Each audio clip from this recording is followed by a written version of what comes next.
All right, have and have not fans. Looking at the and yeah, I know I get.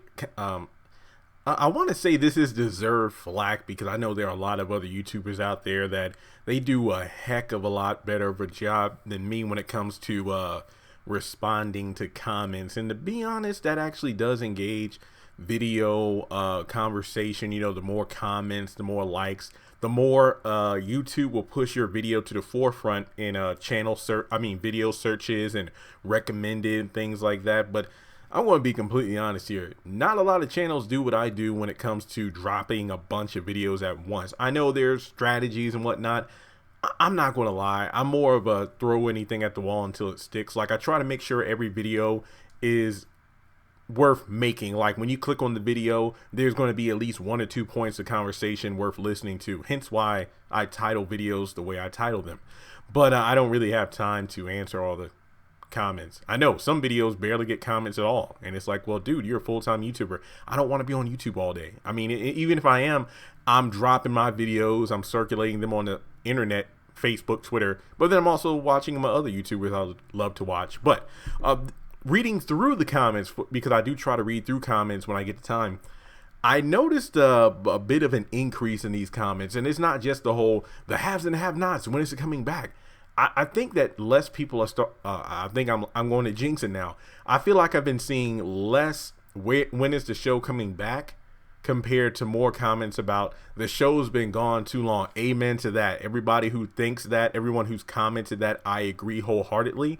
From a marketing standpoint, I get it because he's definitely focusing more on his BET Plus content. Not to mention, OWN is trying to push forward with his own content, no pun intended, because, you know, Tyler Perry isn't going to be there forever. Like, I think they might have stretched out their contract specifically where he's going to be working for Viacom, but it's like, hey, can you sprinkle a couple extra seasons of the haves and the have-nots just until we get ourselves on our feet? Okay, I'll help you out. So I really don't know what's going to happen beyond have and have-not season 9. But focusing more to the point of during this 6-month hiatus, I mean, this is the last full week of September. Then next Tuesday on October 1st, October, November, December, 3 months and some change, and the show's going to be back. And trust and believe, I cannot, well, I've already done a video about when are we getting a trailer. I watched that video, but just to give you a brief synopsis, my attitude is if they do a trailer for season 7, they'll have to be very careful about it, because look at it, we got, and forget about the whole, hey, was Wyatt dreaming? Oh, Jim was talking with David over the phone. Let's forget about that, okay? Let's just talk about the episode itself. Jeffrey, David, Jim, Wyatt, Catherine. Their fates are a quote-unquote mystery.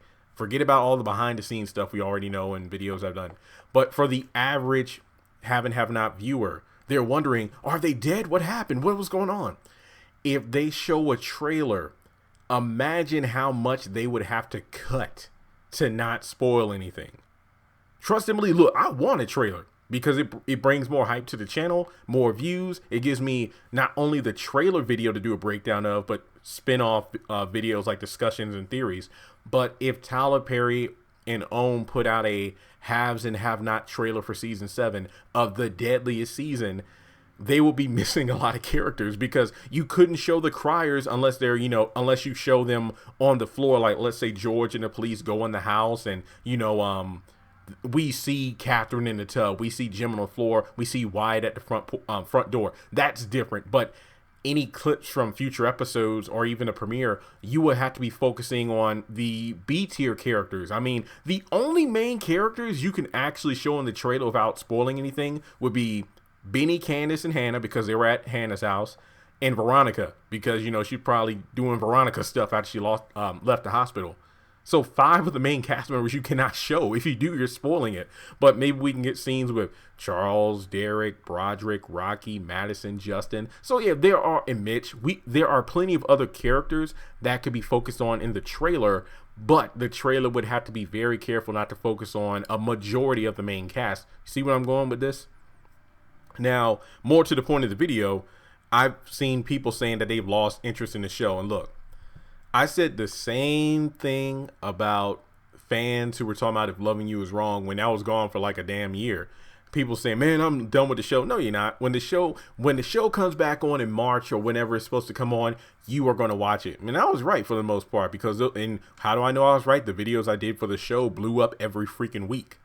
Even what was it, last week or so, I did a video about what if Ian really is the father of Alex's baby. That video got about 3,000 hits. It is not much compared to when the show was actually on a few months ago, but during the long hiatus of Tyler Perry content, 3,000 is a lot. But I think that when it comes to the haves and the have-nots, people, this is a message to those. And look, best believe I'm in the same boat. I'm reviewing these other shows, but I miss the haves and the have-nots more than anything else.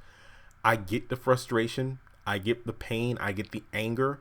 Trust and believe, y'all are fans, but you're not the ones reviewing this show for a living. Like my livelihood depends on people viewing the videos. So without, the show on the air, bringing people to the channel, I need to bust my behind doing other content. So I feel like I'm going through the most, not just emotionally, but financially.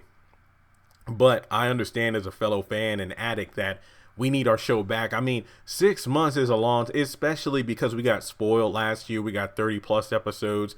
Now we got the longest. It's ironic. 2018, we got the most episodes that we've ever gotten since the show's been on at that point for 5 years. Then we get to year 6, which is this year, and we have the show gone for, ironically enough, 6 months, the longest hiatus we ever had to go through.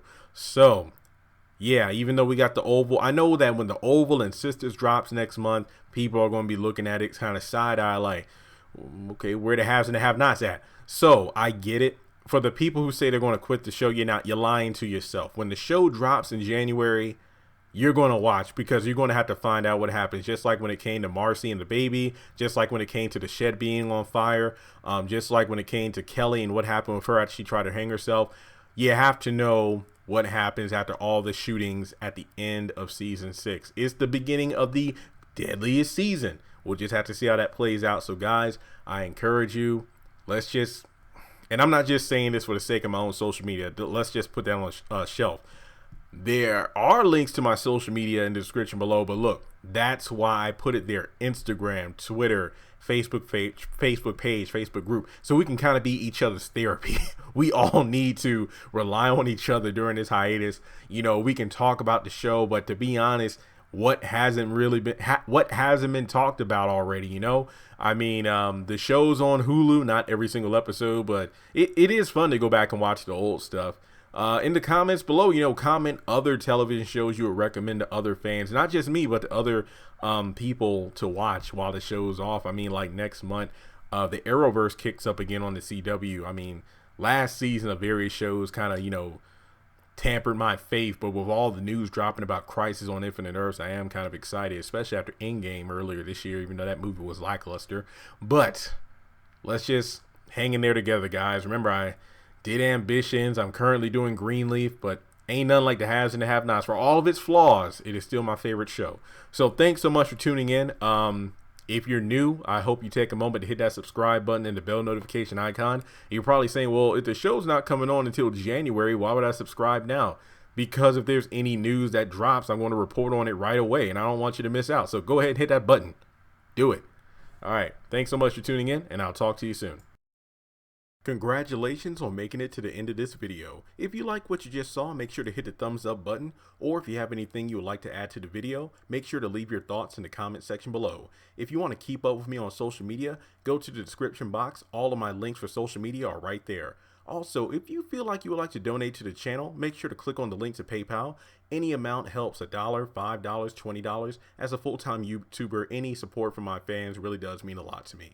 Finally, make sure to hit the subscribe button as well as the bell notification icon. That way you're kept up to date on any new content I post to the channel. Once again, thank you so much for tuning in, and I'll talk to you in the next video.